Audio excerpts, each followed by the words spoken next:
نحمده ونصلي ونسلم على رسوله النبي الكريم. أما بعد فأعوذ بالله من الشيطان الرجيم. بسم الله الرحمن الرحيم. قال الله تبارك وتعالى في القرآن المجيد: كيف تكفرون وأنتم تتلى عليكم آيات الله وفيكم رسوله ومن يعتصم بالله فقد هدي إلى صراط مستقيم. صدق الله العظيم. قابل صادق کرام حضرت علامہ محمد جلیل صاحب دامت برکاتہ مبارک اور واجب الاحترام حضرت علامہ ابرار الحسن ناز صاحب ناظم تحریک بنیاد قرآن تحصیل صاحبہ، محترم رانا محمد مشتاق صاحب، محترم محمد شفیق صاحب، دیگر قابل صد احترام علماء کرام، معزز مہمانان گرامی، قائدین تحریک بنیاد قرآن، اور آج کی اس عظیم الشان ذکر شہدائے کربلا کی مجلس میں جلوہ افروز جملہ حاضرین، اللہ رب العزت کا لاکھ لاکھ شکر ہے کہ جس نے اپنی توفیق خاص اور حضور نبی اکرم صلی اللہ علیہ وآلہ وسلم کے نارائن مبارک کے تصدق سے ہمیں آج کی اس نہایت ہی بابرکت نشست میں حاضر ہونے کی توفیق ہے، اور حسب سابق جس حسن لازم، جس خوبصورتی اور جس محبت اور ذوق کے ساتھ آپ نے اس نشست کا اہتمام کیا ہے، میں اس وقت اس مسجد کی انتظامیہ کے جملہ اراکین، اہالیان تحتیراج کو اور بالخصوص عمر دراز اور ان کی پوری ٹیم کو اور ہر اس فرد کو جس نے دانے دل میں سکھ میں کسی بھی حوالے سے آج کے اس جلسے کے انتظام و انصرام میں حصہ لیا ہے، میں سب کو دل کی گہرائیوں سے مبارکباد بھی پیش کرتا ہوں اور دعا کروں کہ اللہ رب العزت آپ کی اس کاوش کو اپنی بارگاہ میں شرف قبول کرے۔ میری معلومات کے مطابق ابھی ایک خطاب مجھ سے پہلے ہو چکا ہے اور ایک خطاب ابھی میرے بعد ہونا ہے، اور مجھے امید ہے کہ بہت ساری آپ کے ذوق کی چیزیں ہیں وہ جو ہمارے دونوں اسکالرز ہیں کچھ بیان ہوگی ہوں گی اور رہتی بیان ہوگی۔ میں آج کی اس نشست کے اندر ایک بڑی فکری بات آپ لوگوں تک پہنچانا چاہ رہا ہوں اور سمجھتا ہوں کہ فی زمانہ اس کی ضرورت ہے۔ میری ایک چند گزارشات کو آپ نے بڑی توجہ سے، انہماک سے، غور سے سننا، ایسی باتیں کم جگہوں کریں۔ دیکھیے جس دور سے ہم گزر رہے ہیں، حالات اتنے بگڑ ہوتے ہیں اور ہوتے چلے جا رہے ہیں، ایک سادہ روح شخص کے لیے آج ایمان بچانا بھی مشکل ہو گیا۔ ایک دور ہوتا تھا جب ہر وقت میں فکر کا عالم دین اپنی مسجد میں بیٹھ کر ہوتی، کوئی ان کی مسجد میں جاتا تھا، جا کر سنتا تھا تو پھر رستے، مگر اب حالات بدل گئے، زمانہ بدل گیا، دور اتنا بدل گیا ہے کہ اب ہر چیز اس موبائل، ٹیلی فون اور سوشل میڈیا میں۔ اب آپ کسی کو پابند نہیں کر سکتے کہ بیٹے فلاں کو سننا ہے اور فلاں کو نہیں سننا، اور اگر آپ کسی بچے کو روکیں گے کہ بیٹے فلاں کو نہیں سننا، تو جس سے آپ روکیں گے وہ بات آپ کی سن لے گا، مگر رات کو جب بستر پہ جا کے لیٹے گا تنہائی میں تو سب سے پہلے اسی کو سنے گا جس سے آپ نے روکا۔ اور اسے بد قسمتی کہیں یا خوش قسمتی کہیں، ہر نوجوان کے ہاتھ میں یہ موبائل ٹیلی فون ہے۔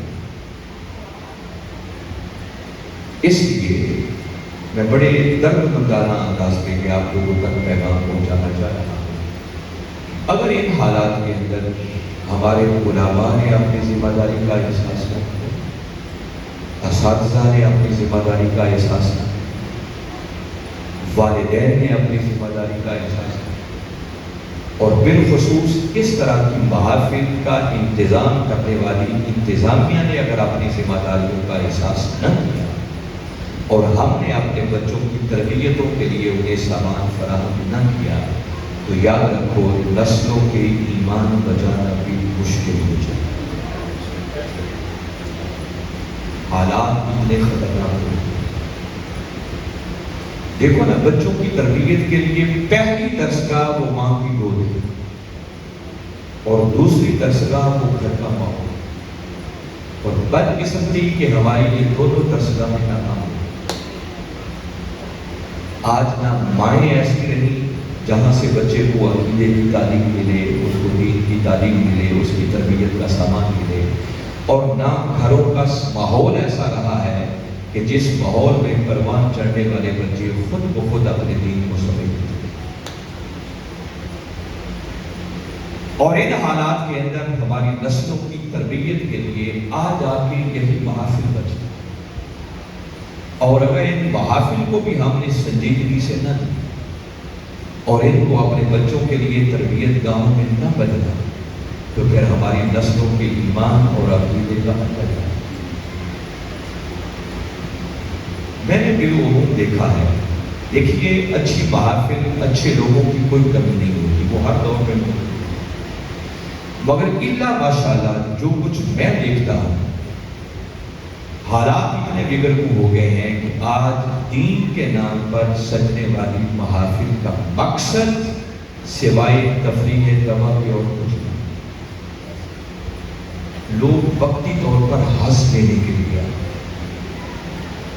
انجوائے کرنے کے لیے کہ چلو چلتے ہیں، دیکھتے ہیں علامہ صاحب کتنے زور زور سے، علامہ صاحب کی سر کیسی ہے، علامہ صاحب دوسروں کو برا بھلا کتنا کہتے ہیں۔ اور بدقسمتی یہ ہے کہ جو جتنی دوسروں کو گالیاں دیتا ہے، لوگ نعرے بھی اتنے ہی لگاتے ہیں اور اس پہ پیسے بھی اتنے ہیں۔ یہ بات بھی اپنے من میں بٹھا لیں کہ علم زور زور سے بولنے کا نام نہیں، علم سر اور لے کا نام بھی نہیں، علم دوسروں کو برا بھلا کہنے کا نام نہیں۔ علم اس چیز کا نام ہے کہ آپ کی گفتگو سن کر کسی کا عقیدہ سمجھے، آپ کی بات سن کر کسی کا عمل سمجھے۔ اگر ساری ساری رات اور سارے سارے دن کے جلسے ہوں اور بدلے کوئی نہیں، تو ایسی تقریر اور ایسے جلسے کا کیا فرق؟ ہم وقتی طور پہ ہنس لیتے ہیں، ایک کان سے سنتے ہیں، دوسرے کان سے نکالتے ہیں۔ اب دیکھیں محرم الحرام کے دن ہیں، میرا ایک بڑا محتاط اندازہ ہے کہ امام علی مقام امام حسین علیہ السلام کے نام پر سجنے والی یہ محافل کو اگر قوم کیا جائے تو شاید پاکستان کے اندر ان کی تعداد کروڑوں میں ہو۔ آپ صرف اپنی اسی بہن کا اندازہ کر لیں گے ان دنوں میں کتنی، اور ایک ایک جلسے پر لاکھوں روپیہ خرچ ہوتا ہے، اب ہزاروں والی بات ہو رہی ہے۔ اور ایسی ایسی محافل بھی ہیں کہ ایک ایک محفل پر لوگ کروڑوں روپیہ خرچ کرتے ہیں، اور اگر کروڑوں مجالس ہو رہی ہیں، خواہ وہ اہل تشیع کی ہوں یا اہل سنت کی ہوں، آپ ان پر اٹھنے والے خرچ کا اگر اندازہ کریں تو کچھ بعید نہیں، وہ اربوں اور کھربوں میں۔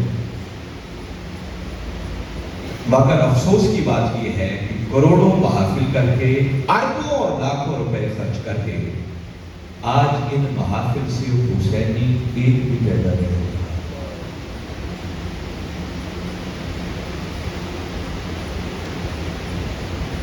اور اگر ان محافل سے حسینی کردار کے حامل لوگ پیدا نہیں ہوتے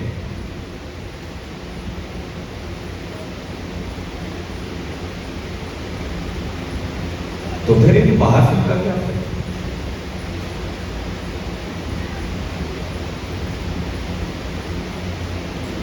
اس لیے میں بڑے درد مندانہ انداز سے یہ بات آپ لوگوں کے سامنے رکھ رہا ہوں کہ ضرورت اس قدر کی ہے کہ آج پھر سے اپنی ان محافل کو منظم، ان کو نتیجہ خیز بنانا چاہیے، ان کو اپنے بچوں کی تربیت گاہوں میں بدلنا۔ حیرت اس بات پر ہوتی ہے کہ آج کے اس دور میں کوئی شخص کو چھوٹا سا کاروبار کرے، بزنس کرے، انویسٹمنٹ کرے تو وہ بھی 1000 مرتبہ سوچتا ہے کہ یہ میں پیسے لگا رہا ہوں تو اس سے مجھے بچے گا، پروفٹ کیا ہوگا، فائدہ کیا ہوگا۔ واحد یہ دین کے نام پر سجنے والی محافل ہیں کہ ہم لاکھوں روپیہ لگا کر بعد میں بھی کبھی یہ تجزیہ نہیں کرتے، انالیسس نہیں کرتے کہ ہم نے اتنے پیسے لگائے، اتنی شدید گرمی میں آ کے بیٹھے، اس جلسے سے ہمارے بچوں کی تربیت کا سامان کتنا ہے، ان کا عقیدہ کتنا سامان ہے، ان کا عمل کتنا بہتر ہے۔ اس لیے میں بار بار کہہ رہا ہوں کہ منتظمین جو ایسی محافل کی کمیٹیز ہیں ان کو اس پر غور و خوض کرنے کی ضرورت ہے کہ اثر نو اپنی ان محافل کو نتیجہ خیز کریں، صرف وقتی طور پر ہنس لینے کے لیے نہیں آئے بلکہ اپنی زندگیوں میں تبدیلی پیدا کرنے کے لیے۔ اور اگر ہم نے اپنی ان محافل کو نتیجہ خیز بنا لیا تو انشاءاللہ میرے مولا نے چاہا کہ قبری والے آقا صلی اللہ علیہ وسلم کی توجہات ہوں گی، نوجوان نسلوں کی عقیدے بھی بدلیں گے اور ان کا عمل بھی سکیں۔ آج کی اس نشست میں جیسے میں نے کہا کہ کچھ آپ کے ذوق کی چیزیں تو مل جائیں گی جو انشاءاللہ یقیناً ہمارے اسکالر سے سنائیں گے، اور ان کو بلایا بھی اس مقصد کے لیے ہے آپ کی انتظامیہ میں۔ مگر میں اسی حوالے سے آج ایک فکری بات آپ کے سامنے رکھنا چاہ رہا ہوں۔ جو میں نے عرض کیا کہ حالات ایسے ہیں کہ ایمان بچانا بھی مشکل ہوتا چلا جا رہا ہے، تو سوال یہ ہے کہ اگر کبھی ایسے حالات سے واسطہ پڑ جائے تو پھر ایمان کی حفاظت ممکن ہے کیسے؟ جو آیت کریمہ میں نے تلاوت کی ہے، اس آیت میں اللہ رب العزت نے اسی مسئلے کا حل دیا۔ یہ سورہ آل عمران قرآن پاک کی 30ویں سورت ہے اور اس کی آیت کا نمبر ہے 101۔ باری تعالیٰ نے ارشاد فرمایا کیف تکفرون وانتم تتلی علیکم آیات اللہ وفیکم رسولہ وَمَنْ يَعْتَصِمْ بِاللَّهِ فَقَدْ هُدِیَ إِلَىٰ صِرَاطٍ مُّسْتَقِیمٍ۔ اب ایک لفظ پر غور کریں بانی جاتے ہیں کیا فرمایا کیف تکفرون۔ اس کا لفظی معنی یہ ہے کہ باری تعالیٰ سوالیہ انداز میں پوچھ رہے ہیں کہ تم کافر کیسے ہو سکتے؟ اگر صرف ان کلمات پر رک کے غور کریں تو پہلی بات جو سمجھ میں آتی ہے وہ یہ کہ باری تعالیٰ جن سے بات کر رہے ہیں وہ صاحبان ایمان ہیں، وہ ایمان والے ہیں، تو تبھی تو ان سے کہا جا رہا ہے کہ تم کافر کیسے ہو سکتے ہیں، تمہارے ایمان کو خطرہ کیوں کر ہو سکتا ہے۔ اور پھر ایک لمحے کے لیے سوچو کہ آج سے 14 صدیاں قبل جب پہلی مرتبہ یہ آیت کریمہ نازل ہوئی ہوگی اور باری تعالیٰ نے ان کلمات کے ذریعے اس دور کے اہل ایمان سے خطاب کیا، اس آیت کے پہلے مخاطب کون ہوئے؟ وہ یقیناً میرے آقا کے صحابہ کرام رضوان اللہ علیہ۔ تو باری تعالیٰ نے ان صحابہ کرام سے مخاطب ہوتے ہوئے ارشاد فرمایا کہ اے میرے محبوب کے غلاموں تم کافر کیسے ہو سکتے؟ تمہارے ایمان کو خطرہ کیوں کر ہو سکتا ہے؟ کیوں؟ فرمایا اس لیے کہ تم وہ خوش نصیب ہو جن کو دو بڑی نعمتیں میسر۔ کیا؟ فرمایا پہلی نعمت تمہیں یہ میسر ہے وَأَنْتُمْ تُتْلَىٰ عَلَيْكُمْ آیَاتُ اللَّهِ۔ فرمایا پہلی نعمت تو تمہیں یہ میسر ہے کہ صبح و شام تمہارے اوپر اللہ کی آیات کی تلاوت ہو، پہلی نعمت کی میسر۔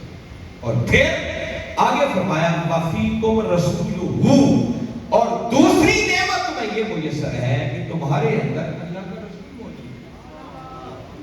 تو جب یہ دو نعمتیں تمہیں میسر ہیں تو ان دونوں نعمتوں کے ہوتے ہوئے تمہارے ایمان کو کوئی خطرہ نہیں ہو سکتا، تم کافر کیسے ہو سکتے؟ باری تعالیٰ نے یہاں بات تو کی ہے صحابہ کرام سے، مگر قرآن کا کوئی حکم کسی جگہ پر رکتا نہیں ہے، وہ قیامت تک کے لیے پھر جنرلائز ہو جاتا ہے۔ آج باری تعالیٰ اسی آیت کریمہ کے ذریعے اور انہی کلمات مقدسہ کے ذریعے اس ٹھٹھی راجو کی اس مجلس میں بیٹھ کر اس بیان کو سننے والوں لوگوں سے فرما رہے ہیں کہ 14 صدیاں بعد کلمہ پڑھ کے میرے محبوب کی امت میں شامل ہونے والوں، اگر تمہارا واسطہ بھی کبھی ایسے حالات سے پڑ جائے جہاں ہر طرف ایمان کے لیے خطرات ہی خطرات ہوں، اور پھر تم اپنے ایمان کو بچانا چاہو، تو فرمایا ایمان صرف اس خوش نصیب کا بچے گا جس کے ایک ہاتھ میں دامن قرآن ہوگا اور دوسرے ہاتھ میں دامن محمد مصطفیٰ۔ فرمایا جس طرح یہ دو نعمتیں صحابہ کرام کو میسر آئیں، ان کا ایمان ہر خطرے سے محفوظ ہو گیا۔ فرمایا اگر تم بھی انہی دونوں نعمتوں کا دامن تھام لو گے تو حالات جیسے بھی ہو، یاد رکھو تمہارے ایمان کو کوئی خطرہ نہیں ہو سکتا، تمہارا ایمان بھی ہر خطرے سے محفوظ کر دے۔ اور باری تعالیٰ نے آگے اسی آیت کریمہ میں فرمایا وَمَن يَعْتَصِمْ بِاللَّهِ، جس نے اللہ کے دامن کو مضبوطی سے پکڑا۔ یہاں پھر رک کر غور کرنے کی ضرورت ہے کہ اللہ کا دامن کون سا ہے، اسے فرمایا۔ کوئی ہے ایسی فزیکل شے کہ جسے پکڑ نہیں تو کوئی کہے کہ میں نے اللہ کے دامن کو پکڑا؟ تو مفسرین نے اس پر لکھا ہے کہ اللہ کا دامن الگ سے کوئی شے نہیں۔ باری تعالیٰ نے اس آیت میں پہلے دو ہی چیزوں کا ذکر کیا ہے، ایک قرآن کا ذکر کیا ہے، دوسرا صاحب قرآن کا ذکر کیا ہے، اور ان دونوں کے دامن کو تھامنا ہی حقیقت میں اللہ کے دامن کو۔ جس خوش نصیب کو یہ دونوں نعمتیں میسر آ گئی، بس سمجھو اس نے اللہ کے دامن کو تھام لیا، اور جس نے اللہ کے دامن کو تھام لیا فرمایا فقد ہدی الی صراط مستقیم، تو بس اس خوش نصیب کو صراط مستقیم کی طرف ہدایت عطا کر دی۔ جس کا مطلب کہ آج کے اس دور میں بھی اگر کوئی شخص صراط مستقیم پر چلنا چاہتا ہے کہ اسے ہدایت کی راہ میسر آ جائے، وہ گمراہی سے بچ جائے، اس کا ایمان ہر خطرے سے محفوظ ہو جائے، تو ٹھٹھی راجو والوں یاد رکھو اس کا حال صرف ایک ہے کہ جو خوش نصیب ایک ہاتھ سے دامن قرآن کو تھامے گا اور دوسرے ہاتھ سے دامن محمد مصطفیٰ صلی اللہ علیہ وسلم کو تھامے گا، بس سمجھو اس کا ایمان ہر خطرے سے محفوظ ہے۔ یہی بات خود تاجدار کائنات صلی اللہ علیہ وآلہ وسلم نے ارشاد فرمایا۔ پھر آقا نے ارشاد فرمایا انی تارک فیکم الثقلین، فرمایا لوگوں تمہارے اندر دو بھاری چیزوں کو چھوڑ کے جا، ما ان تمسکتم بہما لن تضلوا بعدی، فرمایا جب تک دونوں کا دامن تھامے رہو گے تم ہرگز گمراہ نہیں ہو سکتے۔ آقا کو دو چیزیں کیا ہیں؟ میرے آقا نے بڑی صراحت کے ساتھ اعلان کر دیا، فرمایا ایک اللہ کی کتاب قرآن ہے اور دوسری مجھ مصطفیٰ کی سنت۔ کون سی دو چیزیں ہیں؟ ایک اللہ کی کتاب قرآن اور دوسری کملی والے آقا صلی اللہ علیہ وسلم سنت۔ فرمایا جس نے ان دونوں کے تھامن کو مضبوطی سے تھام لیا، یاد رکھو وہ شخص کبھی گمراہ نہیں ہو سکتا، براہ راست سے ہٹ نہیں سکتا، اس کے ایمان کو کوئی خطرہ نہیں ہو سکتا، حالات کیسے بھی ہو، جس نے دونوں کا دامن تھام لیا بس سمجھو گمراہی سے بچ گیا اور ہدایت ملا۔ مگر آپ کو سن کر بڑی خوشگوار حیرت ہوگی کہ جو میں نے یہ حدیث مبارکہ سنائی ہے، امام ترمذی کی روایت، معروف حدیث مبارکہ ہے، کوئی اس کا انکار نہیں کر سکتا۔ اسی طرح حدیث کی کتب بھری پڑی ہیں، میرے آقا صلی اللہ علیہ وسلم نے سیم یہی بات کی مگر ایک بات کو بدل۔ میرے آقا نے ارشاد فرمایا انی تارک فیکم الثقلین، لوگوں تمہارے اندر دو بھاری چیزوں کو چھوڑ کے جا، ما ان تمسکتم بہما، جب تک دونوں کا دامن تھامے رہو گے، لن تضلوا بعدی، میرے بعد تم ہرگز گمراہ نہیں۔ آقا کو دو چیزیں کیا ہیں؟ اس مقام پر جب بات کی تو فرمایا ایک اللہ کی کتاب قرآن ہے اور دوسری مجھ مصطفیٰ کی اطرت یعنی اہلیت ہے۔ یہاں ذہن میں ایک سوال پیدا ہوتا ہے کہ آقا کے دو ارشاد گرامی سامنے آ گئے، ایک میں آقا نے جب بات کی تو ماحول وہی رکھا، مضمون وہی وہی بیان کیا. ایک چیز تو وہی بیان کی اللہ کی کتاب قرآن, اور جب دوسری چیز بیان کرنے کا وقت آیا تو پہلے فرمایا کہ میری سنت, اس کا دامن تھامو گے تو گمراہی سے بچ جائے. اور دوسری جگہ جب بات کی تو آپ نے سنت کو ہٹا کر اس کی جگہ اہل بیت کا ذکر کر دیا. تو بعض اللہ کے آقا کے بیانات میں فرامین میں تضاد, ایسا سوچنا بھی کفر ہے. آقا کی باتوں میں تضاد نہیں ہو سکتا. تو پھر آقا یہ دو چیزوں کا مختلف جگہوں پر ذکر کر کے کوئی ہمیں میسج اور پیغام دینا چاہتا. اور وقت کے مجدد حضور شیخ الاسلام پروفیسر ڈاکٹر محمد طاہر القادری قدس اللہ علیہ, آپ نے اسی عقدے کو حل کرتے ہوئے اسی بات پر موقع پر ارشاد فرمایا کہ لوگوں یہ جو ایک موقع پر ہمارے آقا صلی اللہ علیہ وسلم نے قرآن کے ساتھ اپنی سنت کو ذکر کیا, دوسری جگہ پر قرآن کے ساتھ اپنی اہل بیت کا ذکر کیا, تو اپنی سنت کے ساتھ اہل بیت کا تبادلہ کر کے ان کو اپنی جگہ بیان کر کے قبری والے آقا بیان کرنا چاہ رہے ہیں کہ لوگوں اگر ایمان کی حفاظت چاہتے ہو, ایک چیز تو جانتے ہو کہ وہ اللہ کی کتاب قرآن ہے, مگر دوسری جگہ میں نے اپنی سنت کے ساتھ اہل بیت کا ذکر کیا, جس کا معنی یہ ہے کہ میرے بعد اگر سنت کی صحیح شکل دیکھنا چاہو تو وہ ملے گی تو صرف میری اطرت اور اہل بیت سے. اس لیے اگر ان خطرات کے زمانے میں تم اپنے ایمان کو بچانے کی فکر چاہو گے تو فرمایا ایمان صرف اس خوش نصیب کا بچے گا جو ایک ہاتھ سے دامن قرآن کو تھامے گا اور دوسرے ہاتھ سے دامن اہل بیت. اگر یہ دونوں نسبتیں مجھے سر آ گئی تو سمجھو ہمارا ایمان ہر خطرے سے ایمان. مگر آپ اس حدیث مبارکہ پر آپ کا فوکس چاہتا ہوں, چند بڑی اہم باتیں ہیں اس حدیث مبارکہ. پہلی بات تو یہ بتانا چاہ رہا ہوں کہ آپ غور کریں, قبری والے آقا صلی اللہ علیہ وسلم نے جب دو چیزوں کو چھوڑنے کی بات کی تو لفظ استعمال کیا ثقلین, فرمایا دو بھاری چیزیں. ایک روایت میں آپ نے ثقلین کی جگہ پر لفظ استعمال کیا خلیفتین, فرمایا تمہارے اندر دو خلیفے چھوڑ کے جا رہا. ایک روایت میں آپ نے کلمات استعمال کیے تمہارے اندر امرین, دو امر چھوڑ کے جا رہا. ایک جگہ پر آپ نے بات کی تو فرمایا شیئین, تمہارے اندر دو چیزیں چھوڑ کے جا رہا. یہ چار مختلف کلمات پہ آپ نے استعمال کی. یہ چیزیں دو ہی بیان کی, فرمایا ایک اللہ کی کتاب قرآن ہے, دوسری مجھ مصطفیٰ کی اطرت اور اہل بیت. یاد رکھیں عربی زبان کا قاعدہ یہ ہے کہ جب دو ہم وزن ہم مزاج چیزوں کا ذکر کرنا ہو, ایک جیسی چیزیں ہو اور ایک مقصد کے لیے ہو, تو ایک کے ساتھ یا دون کا اضافہ کر دیا جائے تو دونوں کا مفہوم ادا ہوتا ہے. میں آپ کو آسان کر کے بات سمجھاتا ہوں. دیکھیے نواسا ایک ہو تو اسے کہتے ہیں سبتن, بولیے کیا کہتے ہیں, اور اگر دو ہو جائیں تو پھر کیا کہیں گے, سبتین. آخر میں کیا نون آپ نے لگایا, دونوں نواسے ہیں, دونوں بیٹیوں کے بیٹے ہیں, ایک ہی رشتہ ہے تو سبتین.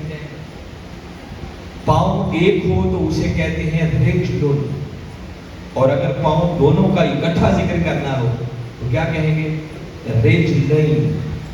دونوں کی ساخت ایک ہے, شکل ایک ہے, ایک ہی مقصد کے لیے بنائے گئے ہیں, ایک ہی شخص کے دونوں پاؤں ہیں. تو دونوں کو بیان کرنے کے لیے رجلن کے ساتھ یا نون لگا دیا, دونوں کا مفہوم بتایا. کان ایک ہو تو اسے کہتے ہیں عربی میں اذن, اور اگر دونوں کا اکٹھا ذکر کرنا ہو, علماء کرام میرے دائیں بائیں کہتے ہیں, دونوں کا ذکر کرنا ہو تو کہتے ہیں اذن نہیں, بس یا نون ان پہ لگاتے ہیں. ایک شکل و صورت ہے, ایک ہی مقصد کے لیے بنائے, ایک ہی شخص کے دونوں کا ہے. آنکھ ایک ہو تو اسے کہتے ہیں عین, اور اگر دونوں کو اکٹھا بیان کرنا ہو تو کیا کہیں گے, عین نہیں. ایک جیسی چیزیں ہیں, ایک مقصد کے لیے بنائی گئی. تو جو ہم مزاج ہم شکل چیزیں اکٹھی ہو جائیں تو ایک کے ساتھ یا نون کا لگا دیں, دونوں کا مفہوم. باری تعالیٰ نے قرآن کا ذکر کیا, قبری والے آقا صلی اللہ علیہ وسلم نے قرآن کا ذکر کیا, اپنی اطرت اور اہل بیت کا ذکر کیا, مگر دونوں کو بیان کرنے کے لیے لفظ ایک ہی استعمال کیا, ثقلین, خلیفتین, امرین, شیئین. ان دونوں کا ذکر کر کے میرے آقا بتانا چاہ رہے ہیں کہ لوگوں جو دو چیزیں چھوڑ کے جا رہا ہوں دونوں میں سے کسی کو بھی کسی سے کم نہیں جاننا، بلکہ دونوں ایک دوسری سے بڑھ جائیں، دونوں ایک مقصد کے لیے ہیں، دونوں ہم مزاج ہیں، ہم مقصد ہیں، فرمایا دونوں میں سے کسی کو کم نہیں جاننا، بلکہ دونوں کی اہمیت ایک جیسی ہے، اگر دونوں میں سے کسی ایک کا دامن بھی چھوڑ دیا تو تم کبھی گمراہ نہیں سکتے، دامن دونوں کا دامن۔ یہاں میں ایک اشکال کو دور کرنا چاہ رہا ہوں، کسی کے ذہن میں غلط فہمی نہ ہو کہ معاذ اللہ میں نے قرآن اور اہل بیت کو برابر کر۔ آپ ذرا اس سے ایک سٹیپ اوپر چلے جائیں، جہاں میں نے ذکر کیا پہلے قرآن نے بات کی دو چیزوں، ایک قرآن اور دوسرا صاحب۔ میرے آقا نے بات کی تو فرمایا تمہارے اندر دو چیزیں چھوڑ کے جا رہا ہوں، ایک اللہ کی کتاب قرآن ہے اور دوسری مجھ مصطفیٰ سنت۔ یہاں پر اگر غور کریں تو یہاں پر تو شاید کسی کو کوئی مغالطہ نہیں ہوگا کہ دونوں چیزیں چھوڑی جا رہی ہیں، دونوں کا مقصد ایک ہے، دونوں کی شان ایک ہے، دونوں کی عظمت ایک ہے، دونوں کا مقام ایک ہے، مگر پھر بڑا ڈیپتھ میں جا کر کے بات آپ لوگوں کو بتانا چاہ رہا ہوں تاکہ عقیدہ آپ کا درست رہنا چاہیے۔ ایک قرآن اور دوسری آقا کی سنت۔ یاد رکھیں جب مرتبے کی بات ہوگی تو مرتبے میں قرآن اونچا ہوگا، قرآن کا نمبر پہلا اور قبری والے آقا صلی اللہ علیہ وسلم کی سنت دوسرے نمبر پر، مگر اس کے ساتھ ہی آپ کو دوسرا رخ دکھانا چاہ رہا ہوں۔ مرتبے کی بات ہوگی تو چونکہ کلام الہی ہے وہ اعلیٰ ہوگا، سنت اس کے بعد ہوگی، مگر جب ماننے کی بات آئے گی تو میرے آقا کی سنت پہلے ہوگی، قرآن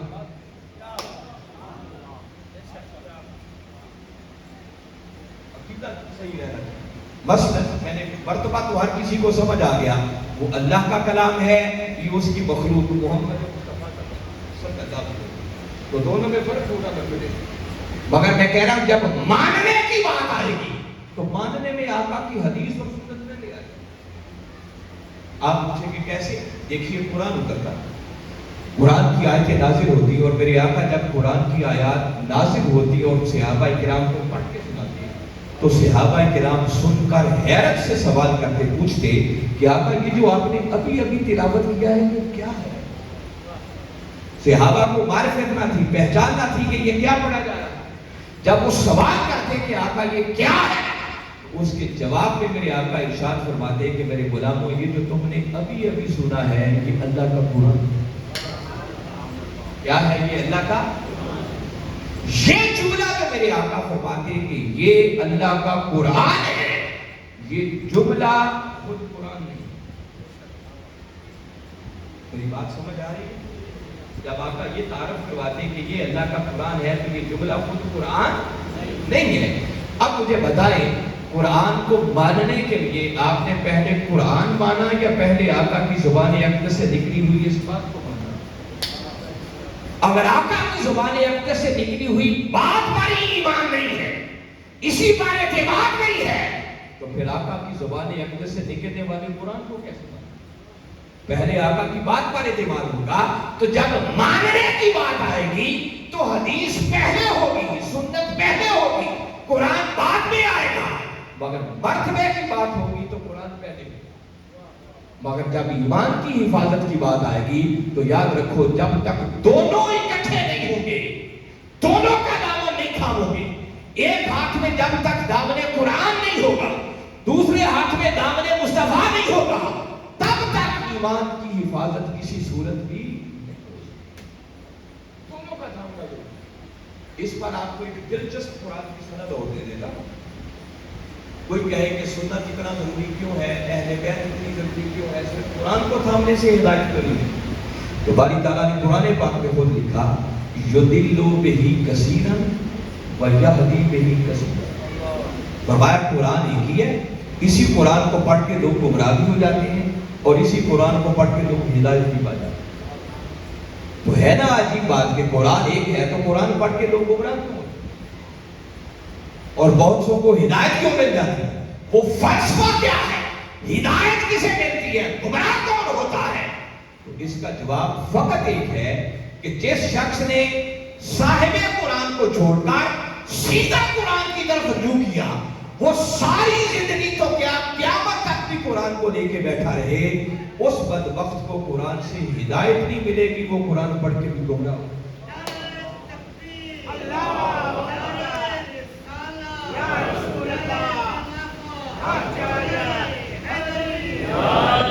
میں چاہتا ہوں ساتھ بات آپ کو سمجھ آنی چاہیے، نعرہ تو آپ نے لگا دیا مگر یہ ابھی جذباتی بات ہے، اس کی لاجک بتانا چاہ رہا ہے کہ آقا کے بغیر قرآن سے کیوں نہیں ہدایت؟ قرآن سے ہدایت تب ملتی ہے جب قرآن کو پڑھا جائے مگر سیرت مصطفیٰ کے آئینے میں رکھ کر پڑھا۔ اگر آقا کی سیرت اور سنت کو جدا کر دیا جائے تو میں عرض کر رہا ہوں ساری زندگی قرآن لے کے بیٹھے رہیں، اس قرآن سے ہدایت۔ بس جب میں ایک ہی مثال دیتا ہوں، اللہ رب العزت نے قرآن پاک میں حکم دیا اقیموا الصلاۃ، نماز قائم کرو، اللہ کا حکم ہے۔ جائیے پورے قرآن کو پڑھ کے دیکھ لیں، اللہ رب العزت نے قرآن پاک کے اندر یہ جو آپ 5 فرض نمازیں پڑھتے ہیں، کہیں 5 فرض نمازوں کی رکعتوں کا بیان نہیں۔ فجر کی نماز کی کتنی رکعتیں پڑھتے ہیں؟ 4، 2 سنت اور 2 فرض۔ پورے قرآن کو پڑھنے کے لیے چیلنج ہے، نہیں لکھا ہوا کہ فجر کی نماز کی 4 رکعتیں ہوں گی، 2 سنتیں ہوں گی، 2 فرض۔ کیسے نماز پڑھیں؟ ظہر کی نماز کی 12 رکعتیں پڑھتے ہیں، 4 سنت، 4 فرض، 2 سنت، 2 نفل۔ ان 12 رکعتوں کا بیان اور اس ترتیب کا بیان قرآن پاک میں نہیں ہے۔ کیسے قرآن پر عمل کیسے کریں؟ نماز کیسے پڑھیں؟ اگر کوئی کہے کہ لغت میں صلاۃ کا معنی دیکھیں گے تو لغت کے اندر لفظ صلاۃ کے 56 معنی۔ کتنے معنی ہیں؟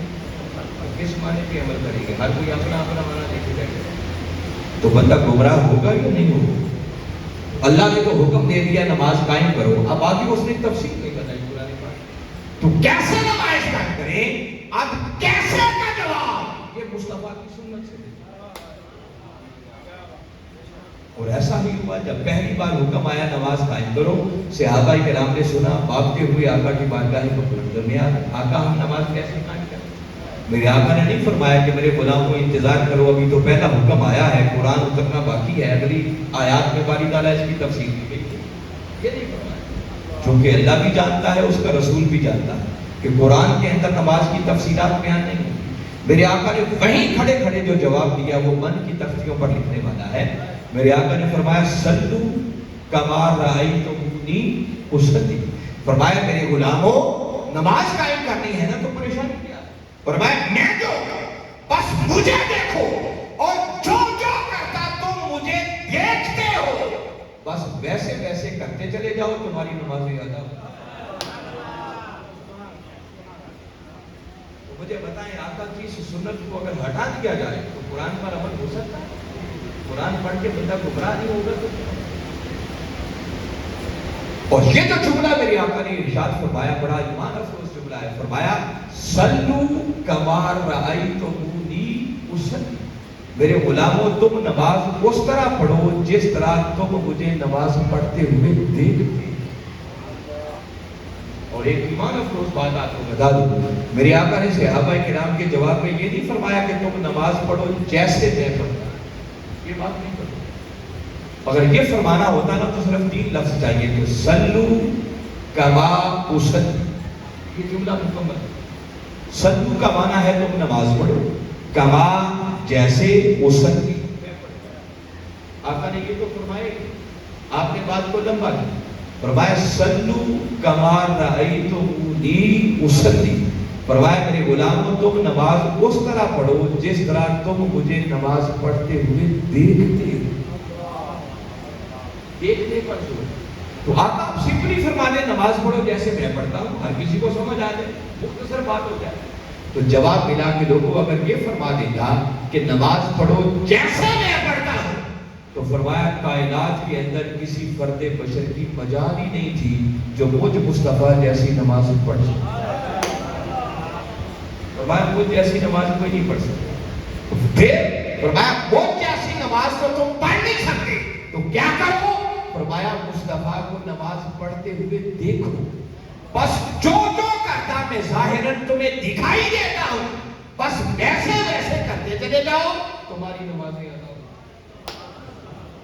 اور یہاں رک کر اگر یہ جملہ کہوں تو بے جانا ہوگا کہ لوگوں، نماز عبادت خدا کی ہے مگر ادائیں مصطفیٰ۔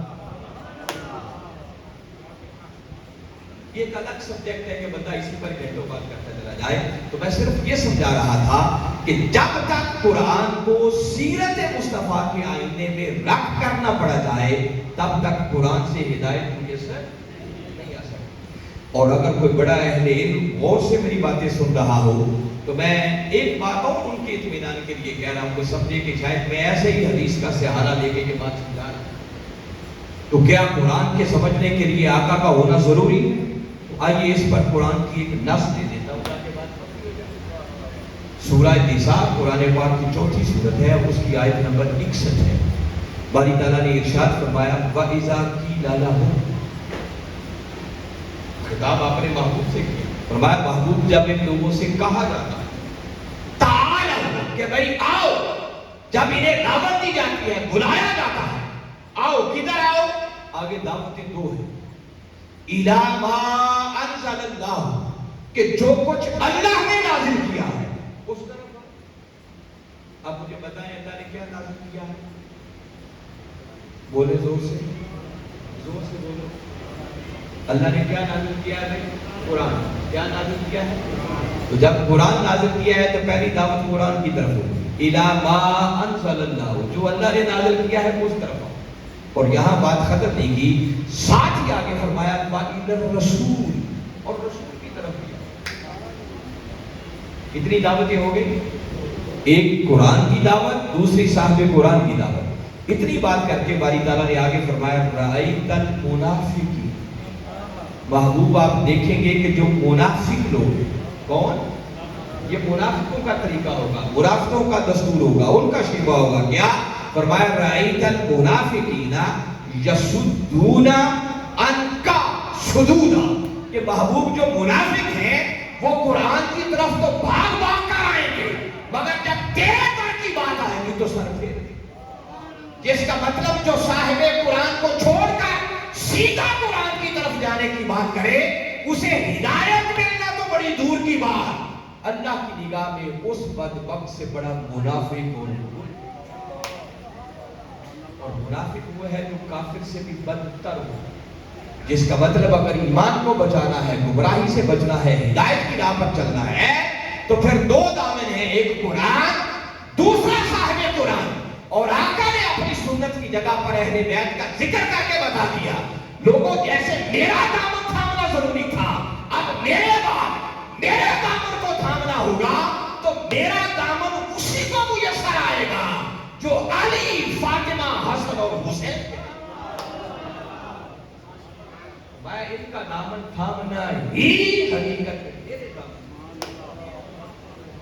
یہ وجہ ہے کہ اللہ رب العزت نے قرآن پاک کے اندر زور دے کر ان ہستیوں کے ساتھ دونوں طرح کا تعلق قائم کر دیا۔ پہلا تعلق ان کے ساتھ محبت والا۔ آج بدقسمتی یہ ہے کہ اہل بیت کی محبت کو بھی سینوں سے نکالا جا رہا ہے۔ اس آیت کی میں زیادہ وضاحت میں نہیں جاؤں گا، صرف ضروری بات جو بتانا چاہ رہا ہوں اتنی بات کر کے پھر آگے چلا جاؤں گا تاکہ اگلا اہم میسج اور پیغام آپ تک پہنچے۔ معروف آیت کریمہ ہے، بارہا آپ نے سنی ہوگی مگر آج دوبارہ ایک مرتبہ سنیں۔ ممکن ہے آپ کے ایمان کو جلا ملے اور ایک نہیں ملا۔ باری تعالیٰ نے سورہ شورا، قرآن پاک کا 42واں سورہ ہے، اس کی آیت نمبر 23 میں ارشاد فرمایا قل لا اسألکم علیہ اجرا الا المودۃ فی القربی۔ اب یہ دوسری چیز کا دامن جو تھامنا اس پر زور ٹکرا دیا تھا۔ باری تعالیٰ نے اپنے محبوب مکرم صلی اللہ علیہ وآلہ وسلم سے ارشاد فرمایا محبوب ذرا اپنی میٹھی میٹھی زبان سے اعلان کر دو، انہیں بتا دو لا اسألکم علیہ اجرا، کہ لوگوں یہ جو میں نے تبلیغ رسالت کا فریضہ انجام دیا ہے، تم تک اللہ کا پیغام پہنچایا ہے، اس کے لیے مشقتیں اٹھائی ہیں، تکلیفیں برداشت کی ہیں، اس پر تم سے کوئی اجر اور معاوضہ نہیں الا المودۃ فی القربی۔ ہاں اگر کوئی تقاضا ہے، میری وفاؤں کا صلہ دینا چاہتے ہو، میری غلامی کا حق ادا کرنا چاہتے ہو، تو تقاضا صرف ایک ہے کہ میری قرابت سے محبت کرو۔ آیت کریمہ نازل ہوئی، صحابہ کرام نے پہلی مرتبہ آقا کی زبان اقدس سے سنی تو موقع پاری کچھ صحابہ کرام نے آقا کی بارگاہ اقدس میں ایک سوال اور کھڑے ہو کر عرض کرنے لگے، یا رسول اللہ صلی اللہ علیہ وسلم، من قرابت ہؤلاء الذین وجبت علینا مودتہم۔ رانا صاحب بڑی خاص بات ہے، یہ صحابہ کرام کے سوال پر ذرا کنسنٹریٹ کریں، فوکس کریں، پوری توجہ کریں اس میں۔ صحابہ کرام نے یہ آیت سنی، سن کر کھڑے ہو کے عرض کرنے لگے، آقا ذرا ارشاد فرمائیں، من قرابت کا، وہ قرابت جس سے محبت کرنا ضروری ہے، آقا ذرا فرمائیں وہ کون ہے؟ کون سی قرابت؟ الذین وجبت، یہ وجبت کے لفظ میں بول وجبت علینا مودتہم، جن کی محبت اس آیت کے ذریعے ہمارے اوپر واجب ہے۔ صحابہ کرام کا یہ سوال بتا رہا ہے کہ ایک بات انہوں نے آیت کریمہ کے سنتے ہی فوری طور پر اخذ کر، جو کہ عربی لوگ تھے، قرآن عربی زبان میں نازل ہو رہا تھا، اور ان کو اس بات کے سمجھنے میں، اس نتیجے کے اخذ کرنے میں کوئی مشکل، کوئی دقت پیش نہیں ہے۔ دیکھو نا، آیت میں نے آپ کے سامنے بھی پڑھی ہے، مگر آپ لوگوں کو آیت کریمہ سن کر کوئی بات سمجھ، لیکن جتنی باتیں اردو میں کر رہا ہوں، یہ آپ کو سمجھ آ رہی ہیں کہ نہیں؟ وہ عربی لوگ تھے، قرآن عربی زبان میں اترا، جب انہوں نے آیت سنی، آیت کا انداز دیکھا، آیت کے تیور دیکھے، آیت کا لب و لہجہ دیکھا، تو یہ فوراً سمجھ گئے کہ کچھ ہستیاں ہیں جن کی محبت اللہ نے اب ہمارے اوپر واجب کر دی۔ یہ صحابہ کرام کا نتیجہ میں بتا رہا ہے، اور معاذ اللہ آج ہماری سمجھ صحابہ کرام سے آگے نہیں نکل گئی۔ صحابہ کرام واجب کا لفظ استعمال کر رہے ہیں کہ کچھ ہستیاں ہیں جن کی محبت واجب ہو گئی، یہ سمجھ آ گئی، مگر ایک بات سمجھ نہیں آ رہی تھی کہ آقا وہ ہستیاں ہیں کون جن کی محبت اللہ نے اب ہمارے اوپر واجب کر دی۔ اب آقا نے جواب دینا تھا، اگر صحابہ کرام کی یہ سمجھ، یہ فہم، یہ ان کا نکالا ہوا نتیجہ غلط ہوتا کہ کچھ لوگوں کی محبت ہمارے اوپر واجب کر دی گئی ہے، تو میرے آقا کا فرض بنتا تھا کہ سنتے ہی پہلے ان کی اصلاح کریں کہ میرے غلاموں، یہ تم نے واجب کا معنی کہاں سے نکال دیا، یہ وجوب کہاں سے ثابت ہو گیا، یہ نتیجہ تمہارا درست نہیں ہے۔ آگے پوری حدیث مبارکہ کو پڑھنے آقا نے ان کے ان کلمات وجبت علینا مودتہم، اس پر کوئی تبصرہ نہیں کیا، اس پر کوئی کمنٹ نہیں، اس بات کو رد نہیں کیا، نیگیٹ نہیں کیا، اس کی نفی نہیں کی۔ اور یاد رکھیں، جب آقا کے سامنے کوئی عمل کیا جائے، کوئی بات کی جائے اور آقا اس کی نفی نہ فرمائے، تو وہ بات، وہ قول، وہ فعل، وہ بھی نبی کی سنت بن جائے، اس سے مہر تصدیق ثبت ہو گئی کہ یہ کام جو میرے سامنے کیا گیا یہ درست ہو گیا۔ تو قبلی والے آقا صلی اللہ علیہ وسلم کا اس بات پر خاموش رہنا اس بات کی سند بن گئی کہ صحابہ کرام نے یہ نتیجہ جو نکالا تھا کہ کچھ ہستیوں کی محبت ہمارے اوپر واجب ہو گئی، آقا نے اپنی خاموشی سے اس کے صحیح ہونے کی مہر تصدیق سن۔ میری یہ بات سمجھ آ رہی ہے آپ لوگوں کو؟ ہاتھ کھڑا کریں کہ کو سمجھ آ رہی ہے؟ الحمدللہ۔ تو گویا پہلے صحابہ کرام نے اپنے قول سے اعلان کیا اور میرے آقا نے خاموش رہ کر اس بات کے حق ہونے کی سند فراہم کر دی۔ پوچھا یہ تھا کہ آقا یہ فرائض وہ ہستیاں ہیں تو جن کی محبت ہمارے اوپر واجب ہو گئی۔ اب میرے آقا نے فرمایا کہ میرے غلاموں، جن ہستیوں کی محبت تمہارے اوپر واجب کر دی گئی ہے، فرمایا ان سے مراد علی و فاطمہ مبناہما، فرمایا ان سے مراد علی، فاطمہ، حسن اور حسین علی۔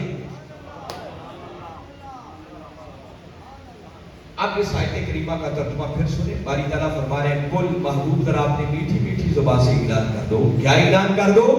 کہ لوگوں، یہ جو میں نے تم تک اللہ کے احکامات پہنچائے، تبلیغ رسالت کا فریضہ انجام دیا، اس پر تم سے کوئی اجر، کوئی معاوضہ نہیں چاہتا۔ اگر میری وفاؤں کا صلہ دینا چاہتے ہو، اگر میری غلامی کا حق ادا کرنا چاہتے ہو، تو تقاضا صرف ایک ہے کہ پھر علی، فاطمہ، حسن اور حسین سے محبت۔ اب نہیں کہنا چاہ رہا، یہ تو واجب کا لفظ صحابہ کرام نے استعمال کیا ہے نا. یاد رکھیں یہ وجوب کا لفظ بسا اوقات فرض کے معنوں میں بھی استعمال ہے. واجب کا درجہ پھر پیچھے رہ جائے گا، یہی فرض کے معنوں میں استعمال ہے. اور امام شافعی رحمۃ اللہ تعالیٰ نے اس مسئلے کا حل کر دیا اور ببانگے دوہر انہوں نے اعلان کر دیا، آقا کی اہل بیت سے خطاب کیا. اور امام شافعی کہتے ہیں یا اہل بیت رسول اللہ صلی اللہ علیہ وآلہ وسلم حبکم فرض من اللہ فی القرآن انزلہ. امام شافعی کہتے ہیں کہ اللہ کے رسول کی اہل بیت اللہ نے قرآن کے ذریعے تمہاری محبت کو اب ہمارے اوپر واجب ہی نہیں بلکہ فرض کر. بولیے کیا کر دیا ہے؟ فرض کر دیا. اس لیے اب میں رک کر پھر ایک جملہ کہہ رہا ہوں. امام شافعی کا فتویٰ کیا ہے کہ ان ہستیوں کی محبت کیا ہو گئی؟ فرض. اب فرائض دیکھیے، نماز کا پڑھنا فرض ہے، زکوٰۃ کا ادا کرنا فرض ہے، رمضان کے روزے رکھنا فرض ہے. مگر دیانتداری سے بتائیں اگر کوئی شخص نماز نہ پڑھے کافر ہو جائے، گناہگار ہوگا، کافر، ایمان بخش جائے، اس کی گرفت ہوگی، قیامت والے دن حساب کتاب ہوگا، سزا بھی دے گی، مگر کافر نہیں. کتنے لوگ ہیں جو نماز نہیں پڑھتے مگر کبھی کسی علامہ کا فتویٰ سنا کہ اس نے فتویٰ دیا وہ نماز نہیں پڑھی بندہ کافر ہو گیا. زکوٰۃ دینا کیا ہے؟ فرض. لیکن جو زکوٰۃ نہ دے بندہ کافر، ایمان بخش جائے. رمضان کے روزے کوئی شخص نہ رکھے، گناہگار ہوگا مگر کافر نہیں ہوگا. مگر علی، فاطمہ، حسن اور حسین علیہ السلام کی محبت یہ ایسا فریضہ ہے کہ ادھر سینہ اہل بیت کی محبت سے خالی ہوا، وہ بدبخت اسی وقت دائرہ ایمان سے خالی. اس لیے آپ سنی لوگ بیٹھے، میں زور دے کے آپ کو یہ بات کہنا چاہ رہا ہوں کہ ان ہستیوں کی محبت یہ کوئی مستحب عمل نہیں ہے. ان سے محبت کر لی تو ٹھیک، نہ کی تو کوئی بات نہیں. یہ واجب اور فرض کے درجے میں ہے.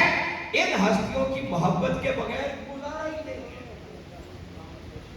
ان ہستیوں کی محبت کے بغیر چارہ ہی نہیں.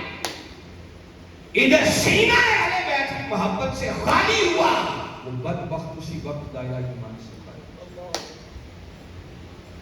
اس پر ایک ایمان افروز بات آپ کو بتا دوں، بڑی ایمان افروز بات ہے. کسی کے ذہن میں یہ بات خیال آ سکتا ہے کہ بڑی عجیب بات ہے. ٹھیک ہے، تبلیغ والے آقا صلی اللہ علیہ وآلہ وسلم نے تبلیغ رسالت کا فریضہ انجام دیا، ہم تک اللہ کا پیغام پہنچایا. مگر عجیب بات ہے کہ یہ سارا کام کر کے 4 ہستیوں کی محبت کا تقاضا کیا ہے. اور وہ 4 ہستیاں کون ہیں؟ وہ 4 ہستیوں میں سے ایک داماد ہے، ایک بیٹی ہے اور 2 نواز ہیں. اپنے گھر کے لوگوں کی محبت یہ کیا بات ہے؟ دیکھو نا، شیطان خون کی طرح اندر سراج کیے ہوئے ہیں، وہ کوئی گمراہی نہیں پیدا کر سکتا. اپنے گھر کے لوگوں کی محبت، اس کا ایک جواب تو سن لیں. اللہ رب العزت نے قرآن کی اسی آیت میں اس باطل خیال کے پیدا ہونے سے بھی پہلے اس کی جڑیں کاٹی. جب اس بات کا اعلان کیا نا تو شروع میں لفظ کل بھی رکھا. کل کا معنی ہے کہ باری تعالیٰ فرما رہے ہیں محبوب تو کہہ دے. حکم کس کا ہے؟ اللہ. باری تعالیٰ یہاں کل لانے کی ضرورت کیا تھی؟ فرمایا کئی ایسے نادان ہوں گے جو یوں نیگیٹیولی سوچیں گے کہ رسول اپنے گھر کے لوگوں کی محبت کی ڈیمانڈ کر رہا ہے، تقاضا کر رہا ہے. فرمایا ایسا باطل خیال پیدا ہونے کی دیر ہے، بس نظر لفظ کل پہ جائے گی، جڑیں کٹ جائے گی کہ ان ہستیوں کی محبت کا تقاضا صرف رسول نہیں کر رہا بلکہ رسول سے خود تقاضا خدا کروا رہا ہے. اللہ نے اپنے رسول کی ذات پر ہاتھ نہیں آنے دیا، اس کو اپنی طرف کہہ دیا. فرمایا اعتراض کرنا ہے تو میری ذات پر. اور جو خاص بات پھر اس کے اندر ایک ایمان افروز میسج اور پیغام آپ کو دینا چاہ رہا ہوں، وہ بہت طلب بات ہے. وہ یہ کہ کوئی شخص یوں بھی سوچ سکتا ہے کہ یہ جو اللہ اور اس کے رسول نے ان 4 ہستیوں سے محبت کرنے پر اتنا زور دیا ہے، ان کی محبت کو فرض قرار دے دیا ہے، تو معاذ اللہ استغفر اللہ، کیا یہ ہستیاں ہماری محبت کی محتاج ہیں؟ کیوں ان سے محبت کروائی جاتی ہے؟ ایک خیال آ سکتا ہے. یاد رکھیں ایسا سوچنا بھی گناہ ہے. وہ ہستیاں ہماری محبت کی محتاج. اللہ اور اس کے رسول نے ان کو وہ شانیں وہ مقامات عطا کیے ہیں کہ کوئی ان سے محبت کرے یا نہ کرے ان کی شان کو کوئی فرق نہیں. میں صرف ایک جملہ چاروں ہستیوں پر عرض کر دیتا ہوں. دونوں شہزادوں کی باری آئی تو میرے آقا نے فرمایا الحسن والحسین سیدہ شباب اہل الجنہ. فرمایا حسن اور حسین علیہ السلام جنت کے سب جوانوں کے سردار. تو مجھے بتائیں جو خود جنت کے جوانوں کے سردار ہو, جنت کے مالک ہو, وہ کسی کی محبت کے محتاج ہو سکتے ہیں؟ کوئی محبت کرے کوئی نہ کرے ان کی شان کو کوئی فرق. سیدہ کائنات کی باری آئی, میرے آقا نے فرمایا الفاطمہ تو سیدہ نساء العالمین. فرمایا فاطمہ ساری کائنات کی عورتوں کی سردار. تو وہ فاطمہ جو ساری کائنات کی عورتوں کی سردار ہو, مجھے بتاؤ وہ کسی کی محبت کی محتاج ہو سکتی ہے؟ کوئی محبت کرے نہ کرے ان کی شان کو کیا. اور علی شیر خدا کی باری آئی تو غدیر خم کے موقع پر ہزارہ صحابہ کے اجتماع میں منبر پہ جلوہ افروز ہو کر میرے آقا نے علی کا ہاتھ تھاما, بلند کیا اور فرمایا من کنت مولا فہذا علی مولا. لوگوں سن لو, جس کا میں مولا ہوں اس کا علی ہو. اور میرے آقا ساری کائنات کی مولا. وما ارسلناک الا رحمتا للعالمین. جب اللہ نے سارے جہانوں کے لیے رحمت بنایا اور کائنات کے جس ذرے کو آقا کی رحمت کی بھیک اور خیرات مل رہی ہے, آقا اس کے مولا ہو گئے. تو جب سارا جہان آقا کی رحمت کا محتاج ہے تو آقا سب کے مولا ہو. اور آقا نے اعلان کر دیا جس کا میں مولا ہوں اس کا. اس کا مطلب علی سب کے مولا. یہ وجہ ہے کہ میں نے جتنی بار نام لیا ہے ڈائریکٹ علی نہیں کہا بلکہ میں نے کہا مولا کائنات.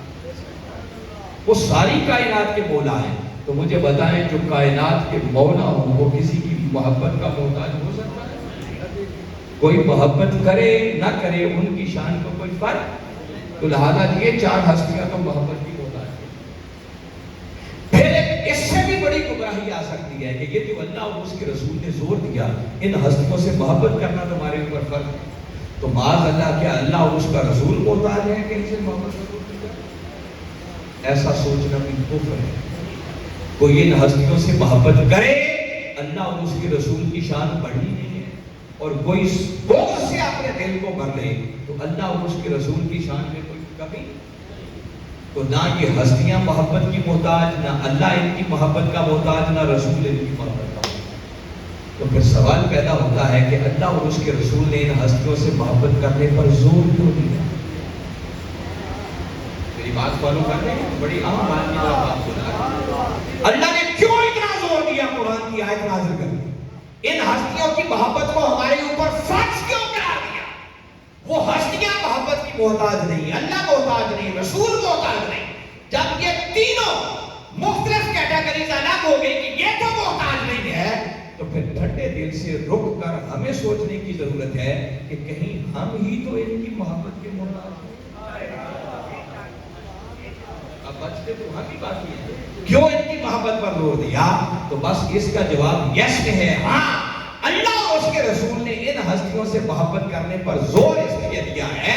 باری تعالیٰ سمجھانا چاہتے ہیں کہ لوگوں, میں نے اپنے محبوب کو بھیج کر اپنا پیغام تم تک پہنچایا جس کے نتیجے میں تمہیں ایمان کی خیرات ملی, اور اب تمہاری قیمتی ترین متاع تمہارا ایمان بن چکا ہے.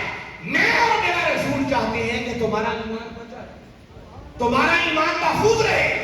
اب تمہارے ایمان کی حفاظت کا راز صرف اس بات میں ہے کہ ایمان اس خوش نصیب کا بچے گا جس کے سینے میں علی, فاطمہ, حسن اور حسین کی بچانا. چونکہ ایمان کو ضرورت ہے تو ایمان کو بچانے کے لیے, ہمارے بھلے کے لیے, تاکہ ہمارا ایمان بچا رہے, ہماری دنیا بھی سنور جائے, ہماری آخرت بھی سنور سنور جائے. فرمایا اگر تم اپنی دنیا اور آخرت کو سنوارنا چاہتے ہو, ایمان کو بچانا چاہتے ہو, تو ایمان صرف اس کا بچے گا جس کے سینے میں علی, فاطمہ, حسن اور حسین کی محبت, کیونکہ ان کی محبت ہی حقیقت میں کملی والے آقا کی محبت. میرے آقا نے ان چاروں ہستیوں کا الگ الگ نام لے کر بھی اور ان ہستیوں کو اکٹھا بٹھا کر ہر دو طریقے سے اعلان کیا. میں وقت بچانے کے لیے چاروں ہستیوں کی اکٹھی بات کرنا. میرے آقا نے ان چاروں ہستیوں کو بٹھا کر فرمایا من احب ہؤلاء فقد احبنی. فرمایا سن لو, جس نے ان سے محبت کی گویا اس نے مجھ سے, ومن احبنی فقد احب اللہ, اور جس نے مجھ سے محبت کی گویا اس نے اللہ سے محبت. اور آگے فرمایا جس نے اللہ سے محبت کی اللہ اسے جنت میں داخل کر. ان چاروں جملوں کو ریلیٹ کرو, آپس میں جوڑو, اوپر سے شروع کرو. اگر جنت میں جانا چاہتے ہو تو کوئی جا نہیں سکتا جب تک سینے میں اللہ کی محبت نہیں ہوگی. اور آقا فرما رہے ہیں اللہ کی محبت کا سارے کا سارا احسان وہ مجھ مصطفیٰ کی محبت ہے, اور میری محبت اس سینے میں آتی ہے جس سینے میں علی, فاطمہ, حسن اور حسین کی محبت. تو گویا آقا نے کیٹاگوریکلی اعلان کر دیا کہ جس بدبخت کا سینہ ان ہستیوں کی محبت سے خالی ہو گیا, اس سینے میں نہ رسول کی محبت ہو سکتی ہے نہ خدا کی محبت ہو سکتی ہے. اور ایسا بدبخت جنت تو کیا, وہ جنت کی خوشبو. اس کے برعکس میرے آقا نے فرمایا من ابغض ہؤلاء فقد ابغض, فرمایا جس نے ان سے بغض رکھا سمجھو اس نے مجھ سے. ومن ابغضنی فقد ابغض اللہ, اور جس نے مجھ سے بغض رکھا فرمایا اس نے اللہ سے بغض رکھا, اور جس نے اللہ سے بغض رکھا فرمایا اللہ اسے جہنم کی آگ میں داخل کرے. جس کا مطلب کہ ان ہستیوں کا اگر بغض دل میں پیدا ہو گیا تو ایسے بدبخت کو جہنم کی آگ سے بچا دے. اس کا ٹھکانہ سوائے جہنم کی آگ کے اور کوئی نہیں. اس لیے لوگوں ان ہستیوں سے محبت کرنا سیکھو, ان ہستیوں کے ساتھ نسبت غلامی پیدا کرنا سیکھو, ان ہستیوں کی محبت میں جینا سیکھو, اور ان ہستیوں کی محبت میں دیکھو نا. میں آخر اس یہ بات سمجھانے کے لیے ایک اور اینگل سے بات کرتا ہوں. ایمان کیا ہے, میں ایمان کے ساتھ جوڑ رہا ہوں ان کی محبت. قرآن پاک میں باری تعالیٰ نے اعلان کیا, فرمایا والذین آمنوا اشد حبا للہ, فرمایا مومن وہ ہیں جو اپنے مولا سے بڑی شدید محبت کرتے. ایسے ہی اللہ کی محبت کے بغیر ایمان کا کوئی اور راستہ. اب مولا تجھ سے محبت ہوتی کیسے ہے, تو اللہ نے اسی قرآن میں اس کا راستہ بتایا. فرمایا کل محبوب ذرا اپنی میٹھی میٹھی زبان سے انہیں بتا دو ان کنتم تحبون اللہ فاتبعونی. محبوب نے بتا دو اگر اللہ سے محبت کرنا چاہتی ہو تو آؤ پہلے مجھ مصطفیٰ کی اتباع کرو, پہلے میرے قدموں سے نسبت سوانہ قائم کرو, پہلے میرے قدموں کے نشانوں کو قبلہ اور کعبہ بناؤ, میری محبت کے چراغ اپنے سینوں میں روشن کرو. جب تم میری محبت کے دائرے میں, میری اتباع کے دائرے میں آ جاؤ گے تو یحببکم اللہ, پھر اللہ کے صرف محب نہیں رہو گے, اللہ خود تم سے محبت کرے. اللہ کی محبت کا سارا انحصار کس کی محبت پر ہے, محبت پر. اور آقا فرما رہے ہیں کہ جس نے ان سے محبت کی گویا اس نے مجھ سے محبت کی. تو آقا کی محبت کا سارا انحصار وہ علی, فاطمہ, حسن اور حسین کی محبت. مگر اگر کوئی یہ سمجھنا چاہے کہ ان ہستیوں کی محبت رسول کی محبت کیسے بنی, وہ ایک اینگل صرف بتانا چاہ رہا ہوں. یاد رکھیں ان ہستیوں کی محبت رسول کی محبت اس لیے بنتی ہے کہ یہ چاروں ہستیاں در حقیقت جزو رسول ہیں. بولیے کیا ہے کہ جزو, یہ آقا کا حصہ ہے. آپ شہزادوں سے بات شروع کریں. حسن اور حسین علیہ السلام احادیث کی کتابیں بھری پڑی ہیں. ویسے تو ایک کامن سینس کی بات ہے کہ جو نواسے ہوتے ہیں وہ اپنے نانا ہی سے درمیان میں ایک بیٹی کا واسطہ ہے, بیٹی کے بیٹے ہوئے, اور بیٹی کے بیٹے ہونے کی وجہ سے کملی والے آقا کے کیا بن گئے, نواسے.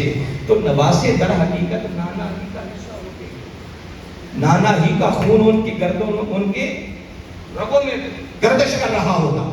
تو نواسے اپنے نانا کا حصہ ہوتے ہیں.